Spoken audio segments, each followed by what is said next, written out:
business. More and more of us are spending time glued to these things. That's the wrong way around. On basic phones and tablets. The chances are you're doing it now while you're watching TV. In a moment, we'll be talking to Sadie Hopson, who's based in Southend and works with big companies to improve staff well-being. She says too much screen time is making us all stressed out. So let's have a quick look at the problem.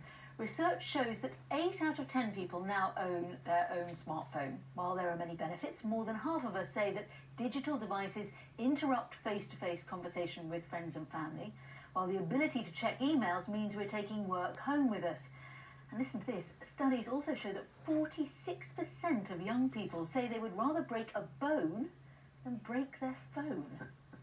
That is terrifying. That is scary, isn't it? Sadie's here now. The person who owns it spends about 4.5 hours a day on that. 4.5, so he admits to. Is that a lot? It's actually less than average. Oh, is it? What about you? It is.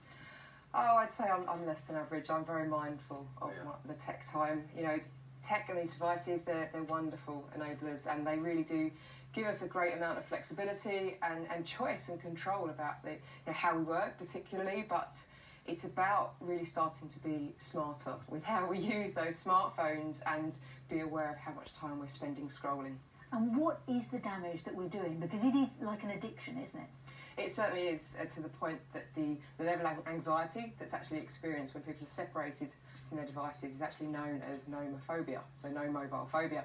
And we are seeing an increase in levels of anxiety, of work-related stress, and a lot of individuals at risk of burnout because of the amount of time they're spending working, the amount of time they're spent plugged in around the clock, and the impact that has on their overall mental health, on their relationships, and also on their sleep. And tell me about phubbing.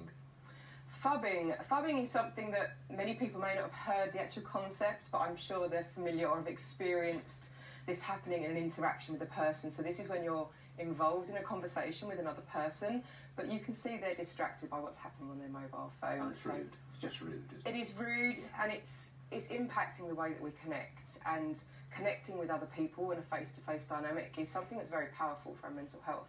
So when we're using these devices to communicate with other people, be it via email or social media, it's actually impacting on our ability to communicate, our interpersonal skills, and our ability to maintain healthy relationships. So what is the answer? How do we stop?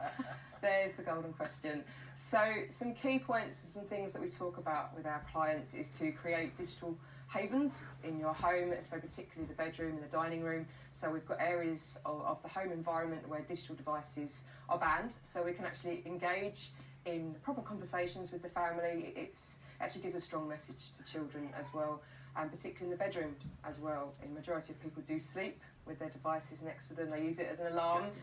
Just in case. But it also means that when they do wake up in the middle of the night, the first thing they turn to is these devices, and it really does impair their ability to switch off. Of course, the boss might have emailed, so you never know. Indeed. Great to see you. Thank you so much for coming. Thank you. Football.